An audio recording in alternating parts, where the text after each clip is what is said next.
Herkese merhaba arkadaşlar, kanalımıza hoş geldiniz. Mert Ramazan Demir'in doktor abisi gündem oldu. Afra Saraçoğlu ile bir dargın, bir barışık ilişkisinde sona erdiren Mert Ramazan Demir, özel hayatı ile adından çok söz ettirdi. Mert Ramazan Demir'in ailesi ve sosyal medyada çok merak ediliyordu. Demir'in doktor abisi Melik Demir ile kareleri ilgi odağı oldu.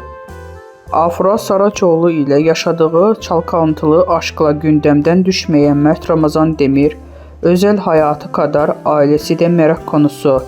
Ünlü oyuncunun doktor abisi Melik Demir ile verdiği post sosyal medyada ilgi odağı oldu. Son olarak Yalı Çapkını dizisinden rol alan Mert Ramazan Demir, kendisi gibi oyuncu olan Afra Saraçoğlu ile yaşadığı inişikli çıkışlı ilişkileriyle sık sık gündeme geliyordu.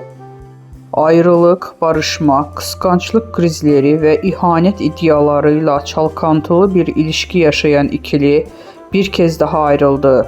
Son dönemde en çok konuşulan çiftlerden olan ünlü oyuncuların dizileri, birlikte ilişkileri de bitti. Mert Ramazan Demir'in Melik Demir dışında 3 erkek kardeşi daha bulunuyor.